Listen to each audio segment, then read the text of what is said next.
Ladies and gentlemen, it is Friday night, 7 p.m. Pacific time, and this is Pixels, Plastic, and Ink. Thanks for tuning in, and it is the Dark Knight Friday. Gentlemen, I was gonna get all makeup up, and I was gonna go like, where do they get a load of me? But I thought it would be too embarrassing.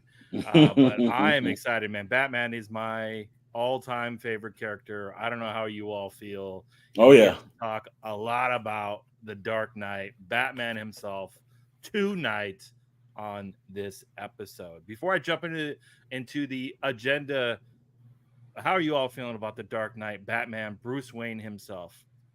Well, I know we're going to do it just like DC Comics, all Batman, all night. Wait a minute, they publish other books in that, right? Okay, yeah. But tonight we're going to Not do if you DC check the Comics. shelves. Yeah, we're at least doing half of the show, so that's like 6 books worth for Batman. Got it, man. Got it.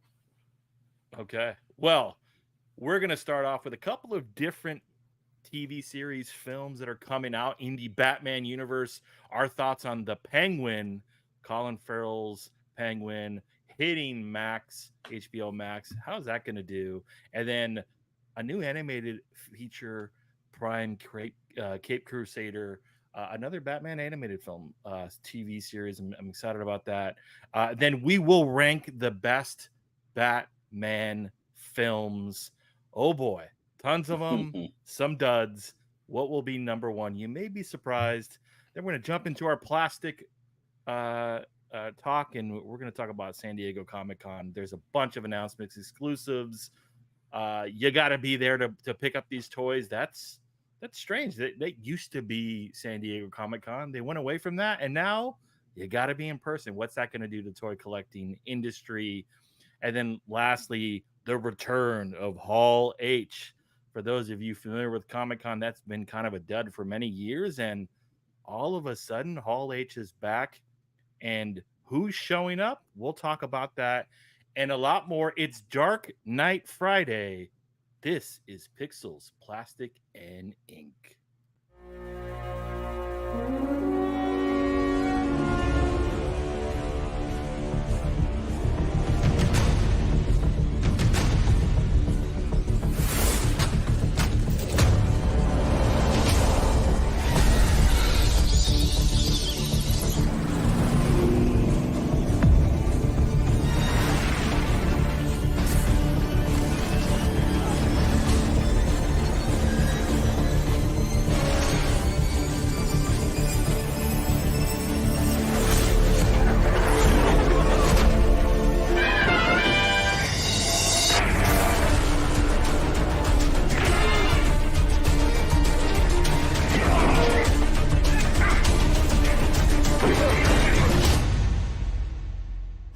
I'm Batman.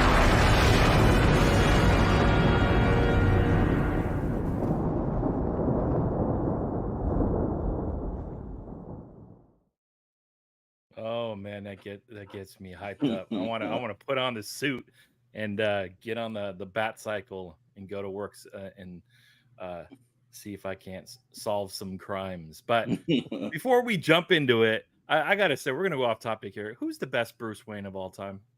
Bruce What Wayne. actor?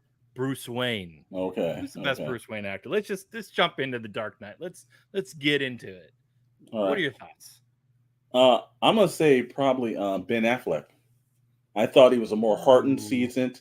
Kind of reminds me of the Dark Knight Returns kind of version, where he no longer has trust in the people around him, and he feels like he needs to take things more in hand. He's very brutal with people. So I thought he did a very good job as Bruce Wayne. Yeah, I think Michael Keaton and maybe Christian Bale. That's, Hmm. about that same level. But Ben Affleck was great. Hmm. Yeah. Yeah. I thought Christian Bale did a really great job in playing more of the tormented Bruce Wayne.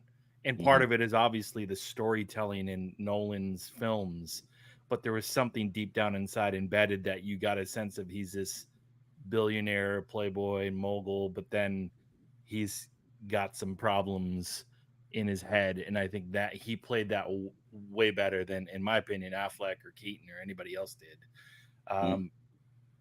But yeah, hey, if you have any thoughts, chat, jump in the comments. Leave a Mhm. comment if you're watching this post live. Who is the best Bruce Wayne of all time? And before we jump into the next topic, I just want everyone to click subscribe, like. It only helps the channel grow. We appreciate your support. So first off, the Penguin. Yeah. I was surprised Mm. that this actually got its own feature. I think he did a really good job. You did. But are you all surprised that the Penguin is like the first post the Batman franchise to get his own Well, they film? were talking about it since the movie came out. Um, they've been planning this for a long time, and I think that was part of doing the movie. They were like, and we are going to have Colin Farrell in this small role, but we can make it into a miniseries, and we've got this great actor. We've sort of worked out the story, and boom, here it is. Looks cool. He was great in that role. I think, in fact, he was the best thing of that movie. Yeah. Yep. Yeah, his acting was fantastic. The makeup was even better. Um, I know we had Gotham a couple of years ago that they had on television, and so I feel like it's retreading, but it's retreading in a way where I think it's going to be more of like, this is the definitive version that like an HBO would kind of put on, even though it's on Max, but like The Sopranos and things. I don't think we're going to get like the cookie cutter version of the show. I think it's going to be hard as brutal. It's not going to be, look, everybody's going to expect to see when Batman's going to show up. But I think Colin Farrell can capture an audience for an hour TV show every week and make it riveting as long as the writing's right. And so far, I have trust in Matt Reeves and the universe that he's created for the gangsters that are going through Gotham City. So I'm looking forward to this series. Do you think there's something I almost wish, like, I don't know if it's ever been done before, and perhaps we'll see this because I don't know, like with Joaquin Phoenix in the Joker film, Hmm. if his character will inevitably then transition into whatever the new Batman thing is, or that's No. separate. But do you think it would like it'd be cool to have the Penguin film before Batman to like build up the bad guy first? Has that ever been done? It's always been kind of, you get the superhero first. Because if this Hmm. movie's better than the Batman, there could be a case of, because all things are pointing towards this could be better, right? Like this could Hmm. be darker. It's got a great actor. The trailer looks really good, but I'm wondering, like, future state, if anybody started like that. It doesn't always have to be Superman first or Batman. Mate, tell the story of a villain, and then get us interested, and then introduced, the main character, the hero, and then it means more versus trying to build a villain into a plot that you're still trying to build the hero's character, if that makes sense. Well, that's a good way to go, actually, for DC or Marvel. If you're listening, that would be a cool thing. Like if they had done that with Black Adam, and Oh Hmm. yeah. then done Shazam afterwards, and they were connected, that could have been really cool because they had great actors for both of those roles. I think they just screwed up Black Adam and Shazam too. Um, Yeah. No, I think as the luxury that you have when you're going into a series like this, you have the opportunity to develop characters more than you can't in the actual 2 hour or hour and a half film and everything. So I think there's going to be a lot of groundwork. I think that you can get a chance. There's enough material within the DC universe in order for you to get backstories and situations that we know. We've seen the Iceberg Lounge that he owns, and we're seeing right now at the end of Matt Reeves' story that everything changes for him. So I think it's very smart to build this in a way because he wasn't typically the villain that we would think we would see in this. Everybody's always predicting that it would be another Joker, or they couldn't quite use someone like the Penguin. But I thought Reeves did a great job at the introduction of the character, and if anything, he stole the performance in the Batman. So, you have an actor that can really act. Colin Farrell, say what you want to say. This man knows how to act. And I think he's going to pull that all that talent. And I think he also enjoyed. I think there's a little bit of Heath Ledger in there too, because it seemed like he really got into that character. Because you didn't know where he looks almost unrecognizable. So I'm looking forward to it. I think it's going to be a good series. I'm glad that it's on like Max. I think we're going to get something that's going to be a little bit more mature than the standard Batman thing, but it's not going to go too far over, because they do want to keep it in the same tone as the rating for the film, Yeah. And they can do an interesting thing with the story. Either Mhm. make it set before the film, Yeah. and so you can explore, what just regular Gotham was like, or if you have it set after the film, you can explore what has happened since all, the dam flooded and everything went to hell in Gotham, because that could be picking up the pieces and setting up the next Batman film. Yeah. And let's 100%. say hello to the Hey, chat. do it. Welcome, welcome, Hey. How you welcome. doing? Thank you, sir. Yeah, I agree. Will they ever get Mr. Freeze right? I That hope is a so. character that has not been translated well in any form or fashion, and it's Mhm. I- I beg what are we to, talking I about? disagree with The you. animated series. Animated. The Okay, we're animated, talking yeah. about live Yeah. action. Okay, I get no, it. not live action, but Not the live animated action. series. If you're gonna take something to like take some material from and develop this, look, I would love to see what Matt Reeves could do with that version as well. But live action wise, no. I think we have two representations. One from the '60s show, if that I remember, I think it was briefly, and then one from obviously Arnold Schwarzenegger's on-screen appearances as well. That never Oh, happened. wait a minute, I somebody's refuse. screening us. I Don't you re- do it? I Arnold did refuse to talk a great about job that. Never show. Okay, happened. okay. It was erased from my memory. The Men in Black, they came and they said this never happened. That's why Yeah, we love the chat. I'm excited about the Penguin, and Yeah. HBO Max usually turns in some really great Mhm. films, TV series. True. Another one that's coming to Amazon Prime is an animated Batman, the Caped Crusader cartoon. I saw the trailer. Animation looks really cool. What are your thoughts on this? Could this be another a home run in the animated genre for The Dark Knight? Dr. Brent, I'll let you go first on this one. Because yes, Bruce Timm is one of the people behind it. He did the animated series. He's the best guy. Him and Alan Burnett are the best guys to have done Batman, I think. Mhm. And the animation looked cool, and it was different, sort of the look of Alfred and Commissioner Gordon and all the people. But Batman did have that kind of a cool classic look to him. So I'm actually very excited to see it. Looks nice. I'll tell you what it was absolutely shocking and surprising. I didn't know. First of all, at one point we were told that Warner Bros. Was going to shelf this, and then when it said, "Hey, they were looking for an outside partner," and they got it within Amazon, great move by Amazon. Very bad move by Warner Brothers, because I think that this is going to be a bigger series, and you're just giving something over to Amazon and some more views, when obviously with the things that's been going on at Warner's, they could use it there.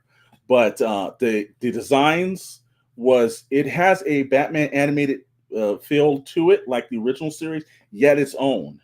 So it's not like they're just repeating something and they're just doing it. No, it has its shape and tone, same kind of like Gotham Noir kind of scenario.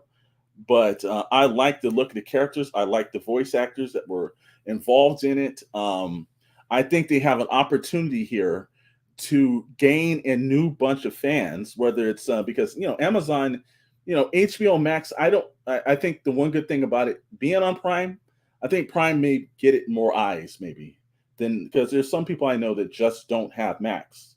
And I think that if anyone else in the country is running something, if you just have the delivery service for Amazon, you have their television service. So I think it's absolutely going to be one of those series that people are going to be talking about instantaneously the next night that it's off, and that next all the chats, I'm to check YouTube, check Instagram, check all those places, because everyone's going to be talking about this.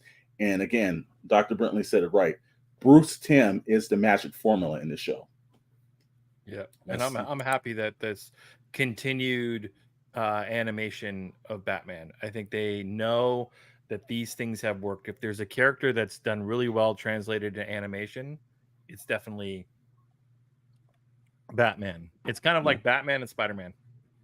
It's like those two are competing, Marvel DC universe, who's going to be the best animated feature. So also to the chat, thank you sir, for the compliment. We appreciate that. Okay, well, moving on to one of our featured topics of the evening in the Dark Knight Friday universe, and that is ranking the best Batman films. So it's probably pretty easy, I assume. It's never easy. Of like of the five, I would imagine, but ranking them amongst each other is probably going to be harder to choose. Sure.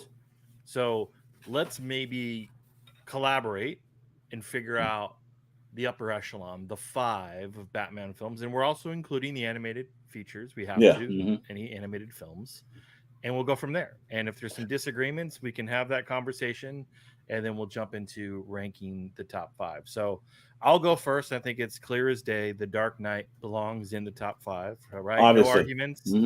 No, you get kicked out of the studio. You'll never make the podcast again. If you see somebody drop the screen, we just they made the wrong choice. Yeah. So Okay. say the Dark Knight. So we've got the Dark Knight here for sure. Okay. What are the other 4? Julian, Dr. Brantley, what's your next? Batman 89. Yep. Okay. I actually like Batman Returns a little bit better than that, though. Yeah, well, that's while I love the Batman Returns, that is probably the most universally panned version next to the Schumachers is the Return. A lot of people do not like the Return.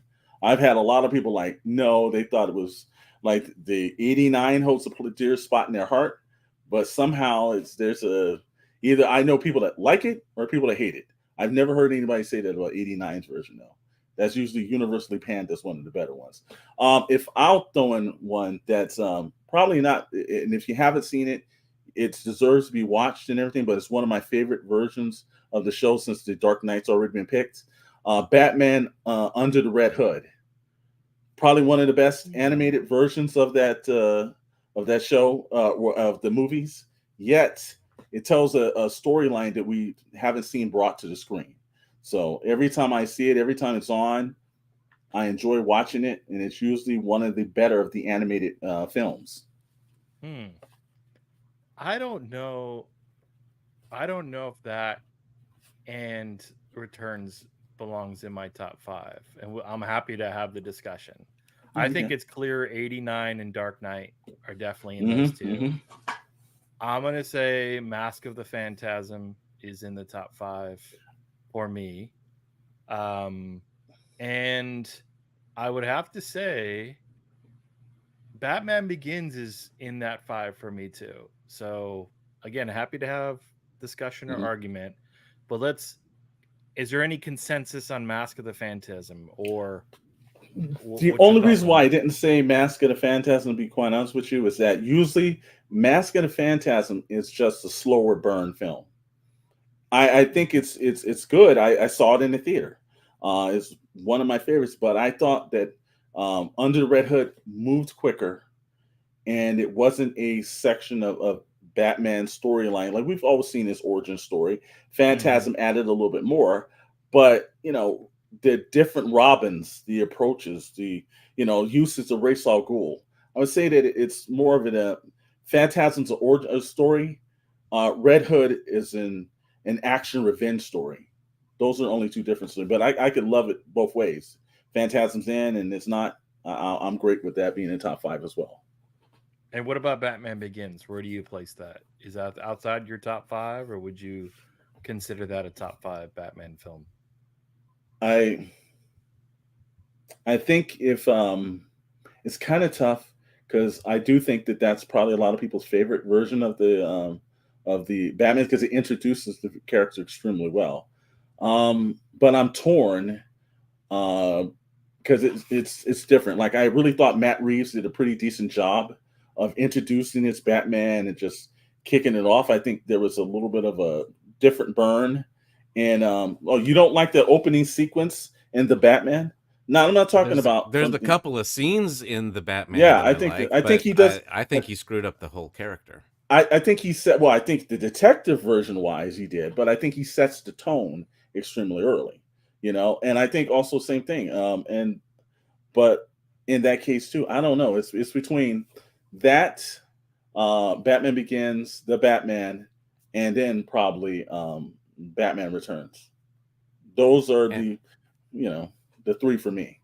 and That would be I hard to pick actually between. like Dark Knight Rises very much because I remember after seeing it, it was one of the most epic movies I had seen in a theater because it's just so big on every level, and that's Chris Nolan getting pretty much money as he wants after blowing everything up with the Dark Knight. They're like, here, tons of money, do what you want, and it was massive. Now it wasn't quite as well, I guess maybe not as superhero and crowd pleasing as Batman Begins, but I thought it was a great movie.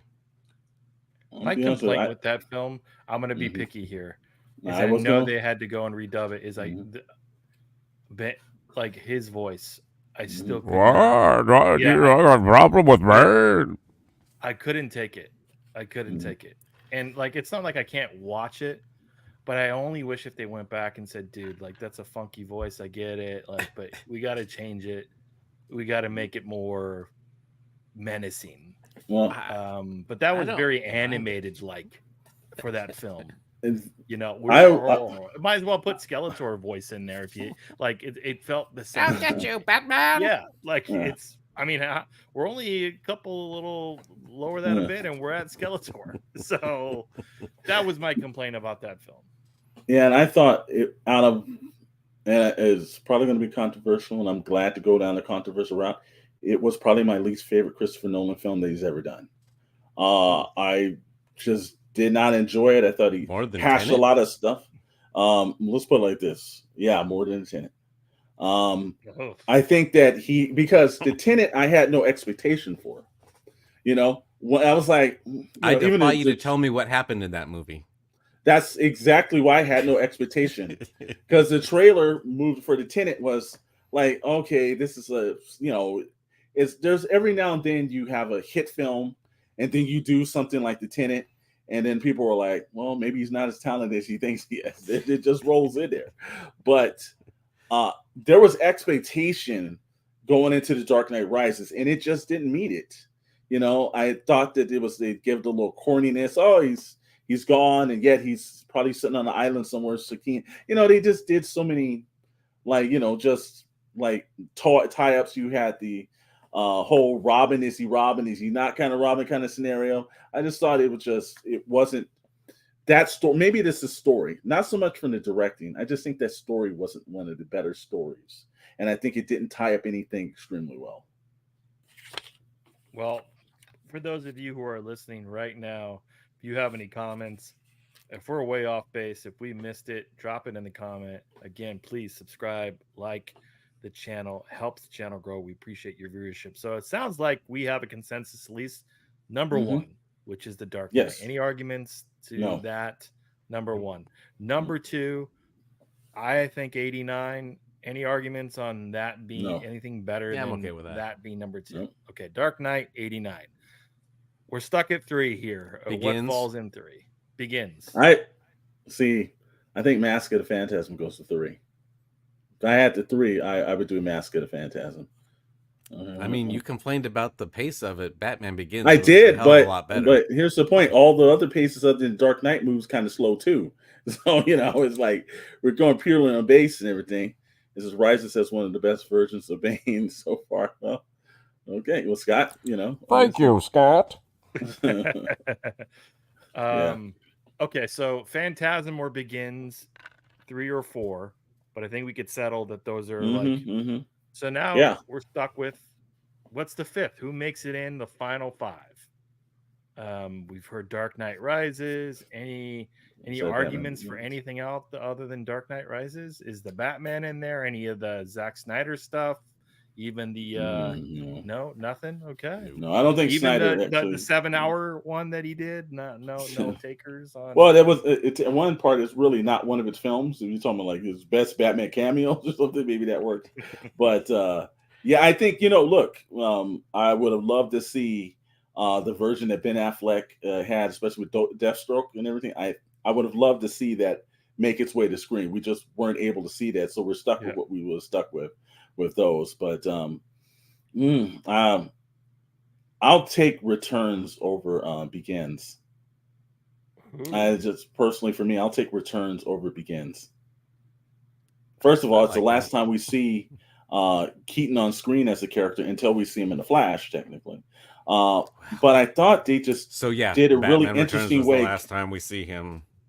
Yeah, well, believe me, if you haven't seen the Flash now, you're never going to see it. But I think it had one of the better endings to a Batman film.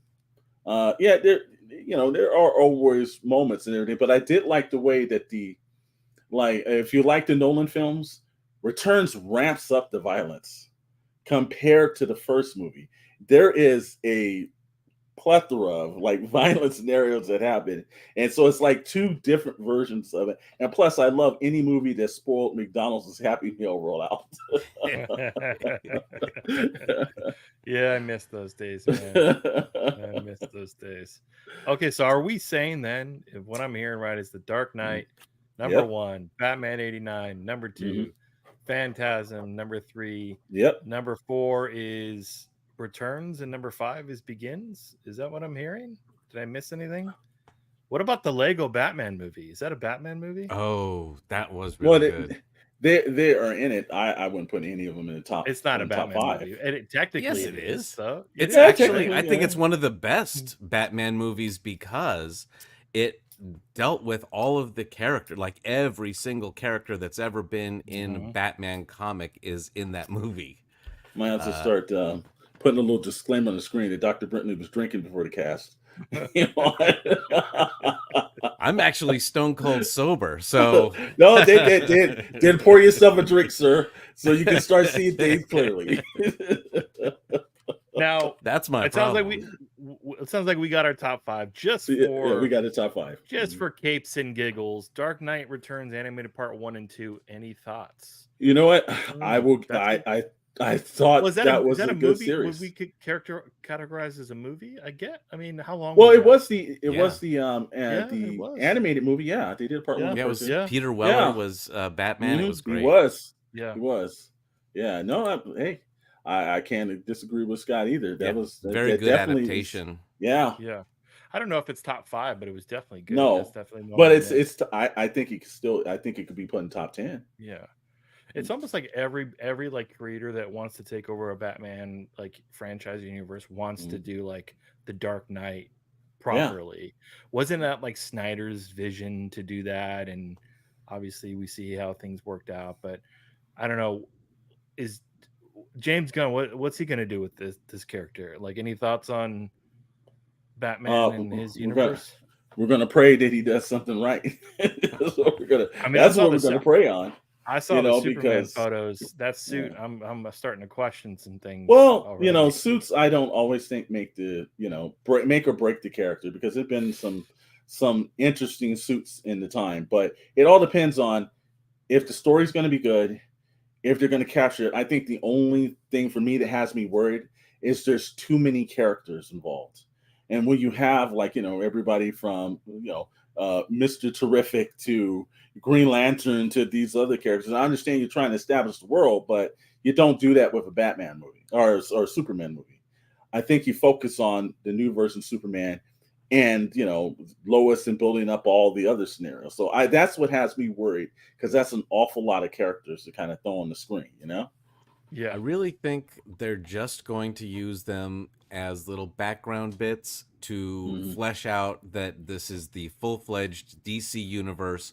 all the heroes are here in some form, and these are the ones you just happen to see through this story. And surprisingly, Batman is like the only character that has not been cast and is in this movie. Well, or at least they haven't told us they casted him. Yeah. We I shall think see. they're probably waiting. It's like, well, let's see how this does, and then we know if we can actually do what we want, or we have to hire someone really big to be Batman. You know. Well, here's the thing too. And I remember, I think you and I were talking about this one aspect, Dr. Brentley, is that there might not even be a chance for Snyder to, or for Gunn to even do the next round of films, because with the problems that we've been seeing out of everything that's going on through Warner Brothers, and they're saying that there may be a sale as well, and same thing like Paramount. Maybe Superman's the make or break one, and they might abandon that, because the one thing that we've seen Warner Discovery do is they don't mind burying something or not doing it extremely quick in the process. So we might not even get a chance. I think the entire James Gunn runs depends on what happens with Superman. Yeah, So as I if was it saying, fails, it's over. yeah, I Yeah. don't know. Just as long as there's no nipple suit for the Superman character, that's all. If Mr. Chet Maddox would hear, he'd be commenting on. Oh, he the would be. Batman He would be. nipple suit. So, But just what with sucks is that he owns those figures from. Oh yeah, he from collects the McFarlane. nipple suit figures. Yeah, so as much as he says he doesn't like them, he collects them. Yeah, I mean, I got damn near 15 Batman action figures, and none of them Oh, were yeah. nipple suits. So I'm proud to say no No. nipple suits in the house. Worst Batman film of all time. Just so we're on the topic, what's the worst ever? Ooh. Well, it's either Batman and Robin,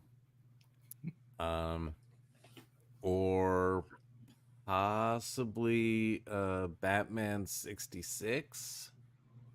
I I did was not thinking like about that. Thought you were just going to say Batman and Robin double. It's like Batman, Robin, and Batman and Robin. So does that mean Forever Clooney's is the not worst good Batman? either. I really hated that. Is Clooney the worst Batman too? If you're going to say that Batman and Robin was also the Well, worst? let's put it like this: his performance in The Flash was better than his actual time. That 30 seconds he did The Flash was the best Batman acting I've seen him do. So that goes to tell you what it was. No, I think that movie was. Look, first of all, I'm not. I think we put a lot of blame on Clooney, and I think that's unfair, because he had a circumstance of following a guy that didn't come back for the role. And this was within a certain amount, less than a decade, the third Batman that we saw. That's the whole reason why we didn't see Christian Bale become Batman, because they had to kick that can down the road enough so people could get the bad taste out of that, because it's just one Batman after another Batman after another Batman. And he had the two different directors from that time, Burton and then Schumacher. So I don't really put the iotas on George Clooney. I don't think he helped himself, but I think it's just that's a lot to ask somebody to step into that franchise. But it wasn't his fault, because No. Schumacher was the one that made that movie, approved Yeah. this script. And Warner Brothers has a huge blame as well. Dr. Brentley, he is his fault, because he read that script and he still did that performance. Well, I mean, he might not. He could have rejected it. No, see, that Batman is the kind of thing where you accept the role and then they show you the script, and you're like, oh shit. It could have been like, I pulled a bad Achilles. I can't do this movie. on the Dark Knight theme, I just have to get your take, because Dr. Brantley, you said the Dark Knight Rises is you actually liked that film. What did you think of the end sequence with the reveal of Robin? In a sense, was that like, that's awesome, or was that like, really that's how you're kind of ending it? You're ending it. No, I enjoyed disappointed it didn't carry on in the Nolan verse with him. I mean, it's the whole thing is just like, this will continue. There will always be a protector of Gotham, kind of a thing. Yeah. So, and just the way they did it was, the first movie, it's how he starts this whole thing. The second movie is the middle of all the craziness. The last one is the end of Batman, but also, as he's coming up again. Yeah. This one's for Mr. Rad on the screen. Do it, yeah. It is the Star Wars pinball, my friend. Yeah. So it's the pre-podcast entertainment that I have in the background. Yeah, especially he says the Sweet Terminator one, but yeah, Oh yeah, yeah. that's awesome. Yeah. Uh-huh. Well, any last thoughts on the Dark Knight and the Batman movies? We got it. We narrowed it down, the top 5 in our opinion. And feel free, drop any comments if you think we're wrong. But it is the Dark Knight, Heath Ledger, Christian Bale, Nolan making the best film of all time, Batman 89, Mr. Keaton himself, Tim Burton, and then the animated feature film of Mask of a Phantasm. If you haven't seen it, that's a lot of younger generation haven't quite caught on to that. I definitely recommend it if you're a younger viewer. And then we said it was Batman Returns, and Begins, or round out the 5. And the worst is Batman and Robin. So if you're bored and you want to see what we think is the worst Batman ever to be filmed, if you got an hour and 50 minutes of time you want to waste, there you go. So, and any last I will say, Mask of the Phantasm is a good one if you want to try and introduce like your girlfriend into the movie, because it has a great love story that's surrounding the whole thing. It's a good way to get into what Batman is if you have no knowledge. I definitely agree. I actually saw that film, and that was a date night film. And well, I had that relationship for a while, but then we won't talk about what actually did that. It wasn't Mask of the Phantasm that did that. Oh, wait a minute. Now, you know what? He does have a very interesting point on this. I will give it. I did not. I put a killing joke out of my mind. He does have a point. We may have to backtrack. We might now, because I forgot about that. Thank you, Scott. I did forget about that. Wow, he is. Ooh. That's sad though, because that deserved to be done correctly. All you had to do was the comic book. It's not difficult. These adaptations, they do all this crazy stuff. It's like, no, there's a reason this was so popular. Do the story, flesh it out a little bit, but you don't stray too far away. There was, I don't know, maybe 15-20% of the Killing Joke in the Killing Joke. So that's why bother doing it.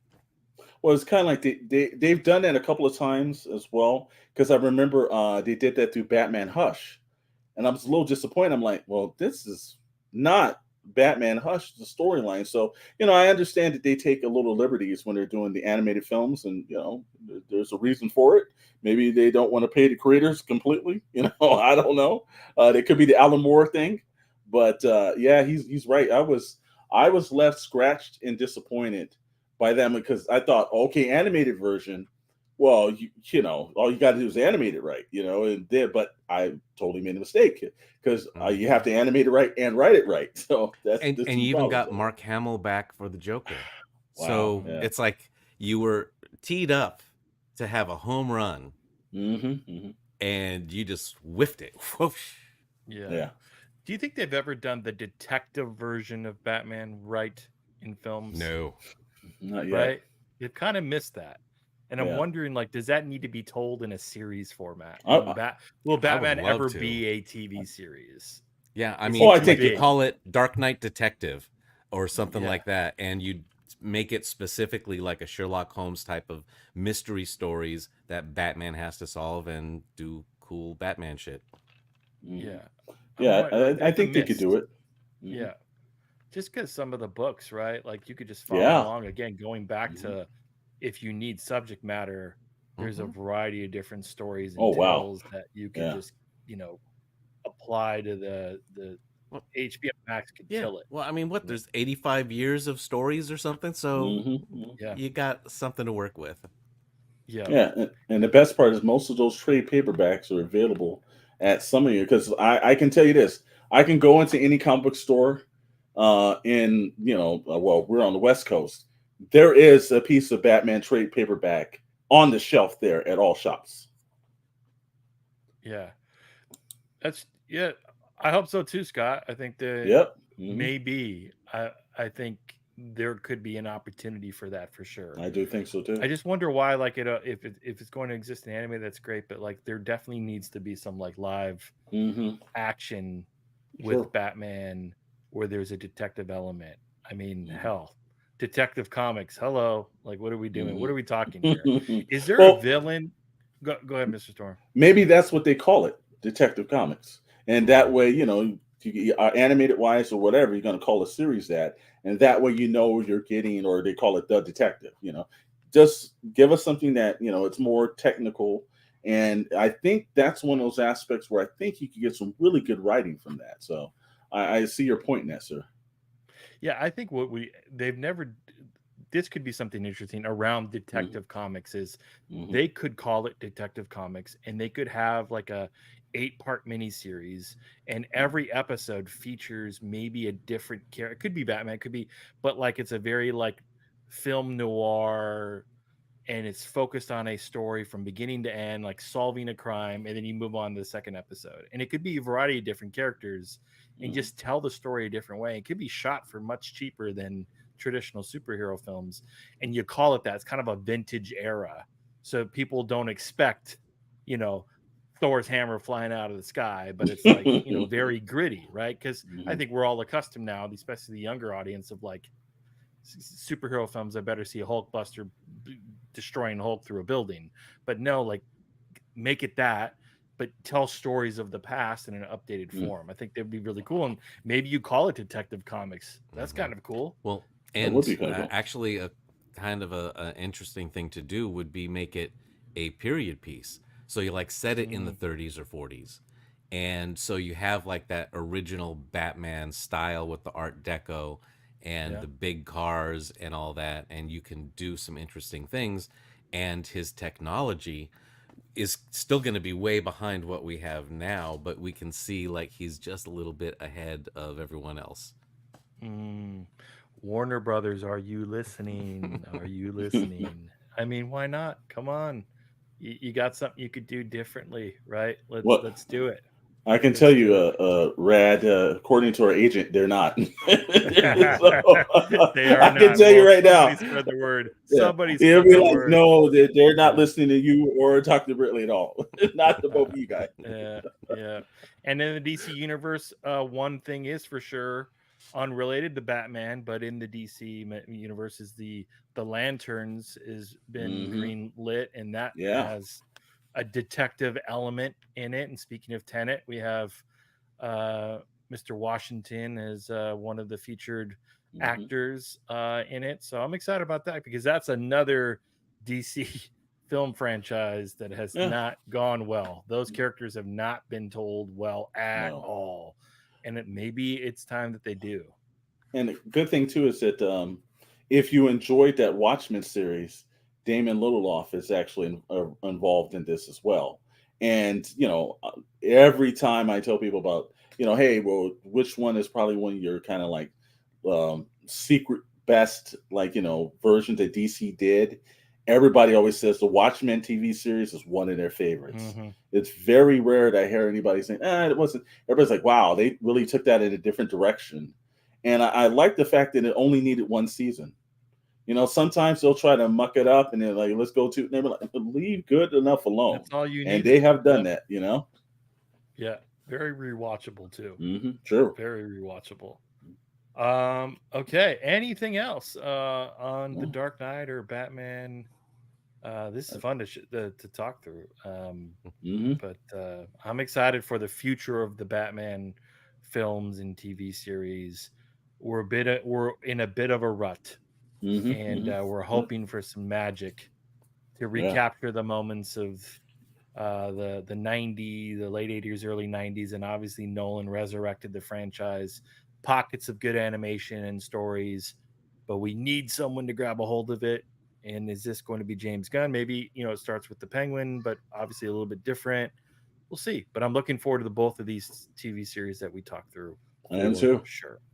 Yeah. All right. Well, hey, before we go any further, please like and subscribe. You are watching Pixels, Plastic, and Ink on the Shadow Nose Network. If you haven't already taken a look at all the other things on the channel, lots of other content. We got Toybox Chronicles every Wednesday, 7 p.m. Pacific time. Mr. Storm and Chet Maddox talking to all the things about toys, collectibles, etc.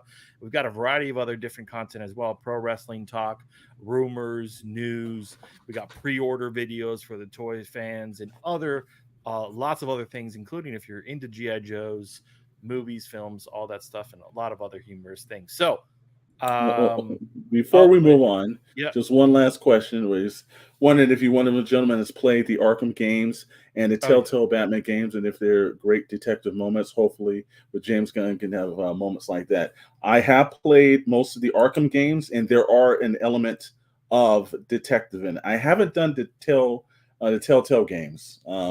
Even I know there's some Walking Dead that were like that. I haven't, but Arkham, there is stuff that you got to figure out. It's an open, immersed Gotham City. If you haven't played any of those games, the best part about it is they're extremely affordable to go back on whatever system you have right now or download it. But I think if you love Batman, you'll love those games, man. and that was one of the craziest Jokers ever created, like that Yeah. in the Arkham games. Like, Hmm. absolutely, I enjoyed those. I played them all the time. In fact, a Oh lot yeah. of the video game content, like, I'm like like Spider-Man 5 that just came out. There's a lot of cool stuff that you can incorporate into future films, although Spider-Man has so much content in the books and stuff. Yeah. But we were just talking about a couple casts ago this Yeah. new, like, Captain America video game that's Black coming out. Panther. Hmm. That's what's it, Hydra, Captain America, and set in Hmm. the like World War II. And we saw just like a little trailer of it, and it's like, oh, that should just be a TV series. What are we talking about here? Yeah. So yes, the Arkham games, if they could Mhm. translate that somehow to feature film, live action, or animation, Yeah. there's some money to be made for Well, sure. Yes. I didn't when finish the I hear an game, argument, but I was able to download, and I was riding around the Batmobile from the Adam West show. yes. That was No. the coolest part. Hmm. Yeah. Yeah.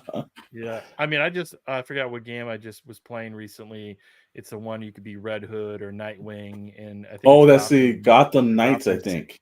Gotham Yeah. Knights. That was fun too. I Yeah. mean, you don't get to It be is. Batman. Something Hmm. about Batman, but hey, man, flying around, or like jumping around the city's Red Hood and shooting people. I mean, sign me up. Yeah. Because that's another character that really hasn't I been love done that really well. character. Red Hood. Love that Yeah, character. yeah, yeah. All right. Well, let's move on to our last topics of the evening. And first, we'll jump into plastic.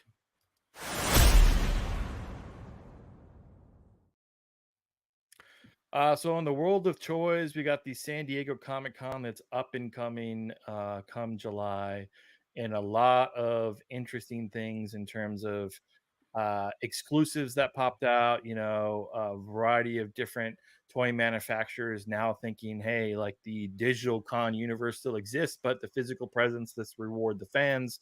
So a lot of stuff that you can get a couple of days after the Comic Con in limited quantities, and or in some cases you just got to be there to pick it up. So with that being said, I'll turn to you, Mr. Storm, first and foremost. Do you think this is a good thing that they're redoing these convention exclusives for these bigger conventions?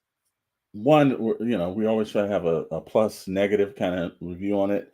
Plus side is this should curve a lot of the flipping or scalping of the toys, because the way they're doing it is unique. And even if you are a flipper, I don't know if you're going to beat this system. Uh, and the negative version, the minus, is that the system that they created is gonna cause a serious problem in fandom, and there's gonna be a lot of people complaining and pissed. And I think this might be the last year we see this thing done. Apparently, what they've done is there's a if you've ever signed up for Comic Con, there's a portal. You go in it, you put your information in and everything, and then you can actually get your badges. Or if you're a professional like we are, there's a different point of your press. But there's different portals. Well, apparently, on the Comic Con website, there is a portal that you go into that's allocated for Hasbro. Now, in this portal, you can put your information in, but you have a predetermined amount of items that you can actually pick per day. So, Mm, and it's like, you can, but you have to put it in, the item that you want in, and then you have to put the time that you're going to go over to the booth to pick it up. You are not going to be able to just walk over to the booth and purchase it and walk off the convention. You're going to have to go in, and it's going to give you a time, because it's going to be a little thing that pops up, kind of like the way, if anyone's ever been to Disneyland or Disney World and you went to see the whole Star Wars ride, and you had to put your time in for the portal, and then you hoped that you were able to like get on the ride. But some people, it's like a lottery. Well, this is not so much as a lottery, but you're going to have 6 items that you can put in, and those 6 items, those times. Now, let's say that you pick a time slot because there's going to be predetermined times you can do it, and that arrives in maybe one of the panels that you want to go see. Well, you've got a choice. You can pick up your items or miss the panel. So, and I know when they like with the Comic-Con portal, I have friends that call me all the time. Hey, Alex, I know you're, go to Comic-Con. You've been going for years and everything. How the hell do you use this portal? that's the normal thing. Is how now for for the last 4 or 5 years, the portal's been around. You've navigated. It's easy now because we've had the time. But when I first went, that system was like, oh, this is like they had to change this inevitably. So I think it's good in a way that like the whole additive of flipping Joe is where I'm going to get 50 of these and send his buddies in at awkward times and everything else like that. That may curb some of that. Now, can it still happen? Obviously, because these guys are pretty good, and it's going to be a situation where it's going to be. 2 is there's going to be a lot of complaints, a lot of people that's not going to work seamlessly. A lot of people are going to be going there like, well, I put my time in, but maybe their time is not correctly done right, or maybe they couldn't miss it because they were at another function or something. Because people fail to realize you can't just go sit at a restaurant at Comic-Con. It's not like you can walk right in and sit right down and eat and everything else like that. You can sit might on have the a floor wait. next to the restrooms. I mean, well, yeah, but I'm saying you may have a wait. You may, be, you may get your, you're going to have to plan your day around picking up toys. Well, because if you're at the wrong side of the convention hall, it could take 20 to 30 minutes to get to a booth on the other side. So now a Wednesday night preview is not going to be a problem. Thursday is probably not going to be better. Friday and Saturday, and don't wait till Sunday because chances are the stuff you want probably not going to be there Sunday. So I think they added, look, I've always had a problem with San Diego Comic-Con's exclusives. Every other year they've done that little portal where they give you a scan code, and that was a complete mess as well. And then you go on, you're supposed to go to a special to Hasbro Pulse and then put it in, but a lot of people were giving it to their friends, and so people that weren't at the convention were able to get the exclusives.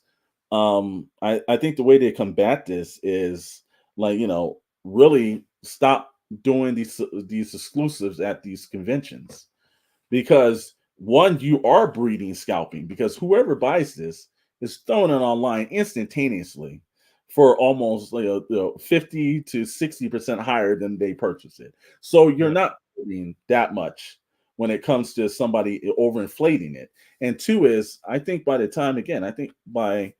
weekend and people were like, I tried to get on, but this thing didn't work. I think they're going to hear a whole bunch of complaints more than satisfy people saying, hey, this was seamless. This wasn't as bad. They got some good items. They've got the G.I. Joe Classified, Cobra Commander, I Was Once a Man. If you're into G.I. Joe and you watched the G.I. Joe, the movie, this is a direct correlation from that film. This version of the character comes in 2 different versions.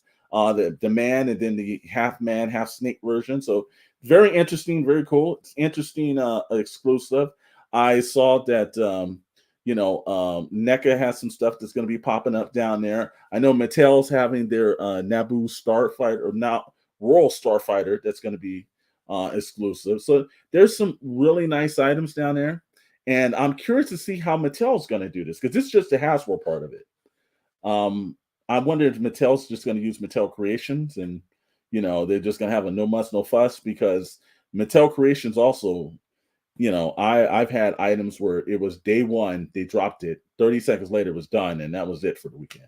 So I understand these things do fetch a better pricing. Let's hopefully this goes without a niche, but I think it is going to go with a problem, and I think that Hasbro's going to get a lot of complaints from this. And I noticed that they seem very expensive, more so than if they were just released regularly, because it's like that Transformers 2-pack is $75. Yeah, now that I didn't understand it's 2 that characters. That's it. and they're And running plastic too, man. They're not like running yeah, metal anymore, you know. right. You know, like So maybe you could yeah, make a case for it if it was all metal, but no, I it's like, could. and And just then everything. It seemed way too expensive. And mhm. also, if you're going to do an exclusive, it should maybe not be a very popular character. It should be something a little niche so Yeah. that it's not like, oh my God, everyone wants this. And we only made, 1,000 of them. When you put the word exclusive on it, it doesn't even matter because at that point, whatever niche character is the one that everybody wants first. Because they, Hmm. there's you and I both know this, and like there's perceived perception of the word, and it just makes it more desirable to if you say it that you can only get it here, and like there's people that feel like when they go to clubs, if I'm not in the VIP section, I didn't have a good night tonight. It's just perceived marketing that actually plays it, but that's called the fractured friendship pack that they're boasting. It's not friendship to customers, but it says $74.99. The Cobra Commander Classified Series, Once a Man version, that's coming in at a whopping, I think that's at $39.99. That's about on par with the regular prices of their Comic Con exclusive. So that part hadn't changed. And then he had the Marvel Legends series, Death Head. That they I think they dropped that they showed the images of it the other Yeah, day, that's a and cool that figure. is yeah, that's running in at now I saw the character and this is one where this might be over $59.99. Now, if I'm not mistaken, didn't Odin cost what 60 something, right? Yeah, Brad, yeah. And I yeah, didn't see there I was any. I didn't see any accessories with this. I mean, I think he it came with a very knife. little, Yeah, and the packaging didn't seem like it was the size of Odin and everything. So, yeah. um, and then a couple of interesting things on the Star Wars front. We normally let our sore like digest, but he's got to go with this. But we're gonna run with this. They had a Darth Maul from the Phantom Menace Black Series on his. Now I'm probably gonna get this wrong because of the fact is we don't know the technical, but he's on his floating bike. I know that's probably not what it's called, but yeah, they're releasing that. That looked kind of cool, and it has some Mm, soft goods to it too. So that looked really nice. And then I know that the Super Seven is decking out a couple of places. They're going to have, I think it's Mikey's Pizza shop, and then they're doing something with Dungeons and Dragons over the weekend. So interesting. look, I love the toy companies down there. I think they do belong in the same convention as the comics. I don't think what they do is take from one another. If you read comics, chances are you probably buy the toys or vice versa. So I think that works. So Yeah. very interesting. I'm looking forward to the feedback that we're going to hear from how this whole thing goes down with these exclusives. Well, I'm sure we'll hear from the toy collectors Oh, ASAP, and I'm sure we'll be able to check eBay to see those prices for some of these convention exclusives. I think in one hand, it's cool to reward the actual people that are there, that are live, that are standing in line with some exclusive stuff. You think about mhm. 10, 20 years ago. I mean, I got some San Diego Con exclusive stuff that I just recently picked up because I was Mhm. unable to, but it would have been cool to get it at that price point. But I think Sure. there could be a debacle with the ordering management system. And also, Mhm. again, you have to worry sometimes of, look, there's resellers, that's not a problem. It's like the bona fide, like you're charging 4 times, 5 times, and that's Mhm. where it gets a little tricky. But at the end of the day, like, we'll see how it goes. And Yeah. as toy collectors, we will stay really close to Mhm. the feedback from the fans, and I'm sure we'll have some folks live that will let us know how it's going. Maybe Chet makes an appearance in San Diego. I would be surprised. Now, I And will for our say, la- as a oh reseller, it is good to have the exclusive San Diego Comic Con Yes. packs yeah, because, like, I have the Lost Wave of Indiana Jones figures from the Hasbro 2011, I think it was. It was like the 2008 line, but it was these figures that they didn't produce in that line, and it was from like the original Kenner stuff.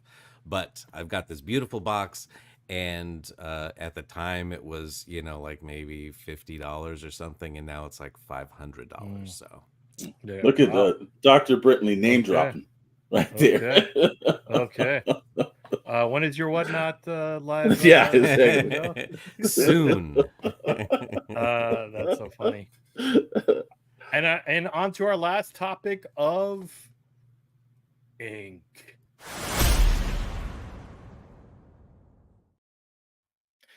And talking about San Diego Comic-Con, again, the infamous Hall H, where for years and years and years, you had all the big companies come and reveal their trailers and the exclusive footage of all the big things from Marvel to DC to, I mean, it was everything for the Comic Con. People would sleep overnight to try to get to Hall H because you would see some exclusive stuff. And we were there many years seeing that live, and it died. For a long time, a lot of people did not want to show up and do any of these things. And so Hall H was a thing of the past. And for the first time in a long time this year, Hall H looks like it's back on. And if I read correctly, it's going to start with the Deadpool Wolverine, right? That's what they're leading, Correct. which is going to be gigantic because it's the hottest movie of the summer. Absolutely. So I think that's exciting for fans. They'll probably tease some things, not like, give everything away, but it creates some excitement and buzz and energy at the convention. But what does this do now that Hall H is back online for the convention itself and the comic book folks, because it has for the longest time turned into an entertainment convention. It was purely devoted to comics and collectibles. It really went to the opposite side of the spectrum, where it was all focused on entertainment, less about the comics, unless you went to Artist Alley. And then it's kind of, post COVID and stuff. Even before that, they started to rein things back in. Marvel wasn't showing up, and all the big entertainment houses weren't spending a lot of money, and so it kind of reverted back to comics and collectibles and obviously cosplay and all that. And now here we're back on Hall H and some of the big companies showing up again. What's that going to do for the comic folks? Well, again, our plus and minus version of it. I thought long and hard about this. I don't have any pluses really. I think that, here's the thing about San Diego, and San Diego has this way of doing things, and they've been clout chasing Hollywood for a very long time, and they did it at their detriment. They've always welcomed them in and pushed the people that created the convention and exactly the essence of it away from it. And they had stunts like Conan O'Brien would do a show there, and they'd have Hall H, and they have it around the corner, and there were certain things. And I was just talking to a gentleman today at a shop, and he was very right. He says, like, there were certain things like when they have Hawaii Five-0 show up for a panel. It's a Hawaii Five-0, and it's like he has a very good point. And I think that at one point Hollywood didn't need it, because remember, Marvel's like, we're no longer attending because we have D, and they're still putting on D23. Like I think a week or two after that. But see, I think in a inflation-based economy, people are not willing to spend D22 prices, because D22 will put you into M20 or M23, which will be how many months it takes you to pay your credit card off buying those tickets to go see them. So, but they're just, look, Marvel's in trouble. They've been in there for a while. The movies aren't doing well, and this is a way that they think that they're going to drum up some loyalty with the fans. And then the minute that they have that little boost up, they're going to drop Comic-Con back to earth in a couple of years. Once they no longer need them like they did before, they're going to be like, well, we're no longer going to attend, and we're not. And I think the poor vendors that were there, and a lot of people that are comic book based, a lot of guys that we know that are artists that are in Artist Alley, they're the ones that suffer. It's not Hollywood's not suffering, not in that way for the conventions, but the guys who really need the eyes and the attention on them, they're not going to get that. And I think that that's something where, it always frustrates me when Comic-Con does that, because that event is created for comics and the comic book community. And you've just done a very good job of ignoring the individuals there who really sometimes need those commissions. A lot of artists show up at Comic-Con because they need it, because look, drawing comics is not a lucrative business. There's hardly anybody making millions of dollars that is drawing the comics, so every dime helps. But when you have Hall H that's taking up those situations and taking traffic away from the floor, and you and I and Rad know how expensive those hotels are and meals all the time. Everything's super inflated. So, it's just if you make the trek to get down there, it's very expensive. You got to make your money back. And the kind of stuff like Hall H's surprise announcements this year. And they announced it literally less than 3 weeks away from the convention. So that's going to tell you how much thought was put back into it. It wasn't like this some 6 months ago. They said, hey, we think it was the last minute. Like, I think I'm looking at some of the advertisement numbers and everything. Maybe we should do Comic-Con. That's what it seemed like. So, Dr. Brentley. Yeah, just because it's the biggest convention of its kind, it sort of became a pop culture convention instead of what it started out as, which was smaller. It was because I remember when it was literally just comic books. Yep.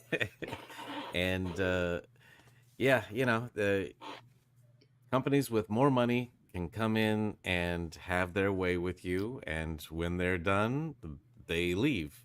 And you as the people putting it on, you kind of just have to accept it because that's where the money's coming in. You're probably not trying to hurt the smaller people, but they're not bringing in money, so you just push them off to the side, and you don't really care about how this entire thing started in the first place. Well, I'll tell you something. No, I think they do know they're pushing the little guys, but Scott says Hollywood should really have their own convention. We've said that for a while, and then bring Comic-Cons back to its roots. I will absolutely agree with you, Scott, on that one. That's something that we preach right there because, like, again, these individuals, and like we know a lot of artists that are in Artist Alley, and it's like it's their biggest convention of the year. And like the last 2 years, they were really. I was hearing like there was such a good buzz. There were more people on the floor on Saturday that was coming down Artist Alley, and then the guys were like, I was doing like double and triple the commissions I've ever done at shows. And then just to have that happen, like I think on Thursday when they announced this, I was talking to a good friend of mine, and he was just like, wow, man. Like I almost wish I could basically cancel going to San Diego. So that's the effect that it did. It knocked people's morale down because they know it's like, yeah, everybody's going to want to see Deadpool because they're going to have some kind of con exclusive item or something that they're slinging as some kind of extra footage, and it's just a disrupting factor. So I totally agree with that one. You didn't need the initial or additional marketing for this film. I don't think so. Like you don't need any. But look, I think for a first time Comic-Con goer, people that show up and want to stand in lines and see all the things, buzzworthy stuff, it's cool. Yeah. But I think, as you said, it definitely impacts the folks at the core of what the conventions were about. Thankfully, outside of San Diego, there are a lot of other conventions that are more focused on comics and collectibles and creators, and those things still exist. And I think we've talked about one in particular in LA Comic-Con that's a bit smaller, and that might be something where the Pixel Plastic Inc. and Shadow Nose Network crew attend this year in October in Los Angeles, but more to come. Well, gentlemen, it's been a really great Dark Night for us all, and we thank everyone for tuning in. And as always, we want to kick it off with thanking our affiliates and our sponsors. And we'll start with one of our affiliates.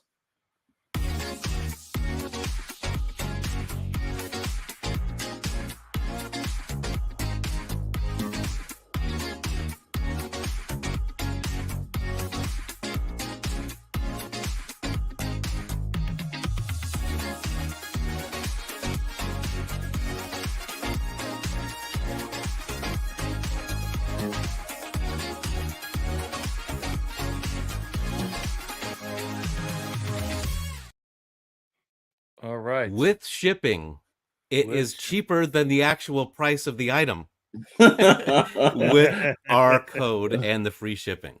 And look, hey, this only helps the channel grow. We invest the money back into the stream. So if you are going to buy a toy or a collectible, and it is something that is available on that side, why not use our code and you get some exclusive benefits for using the PPI code.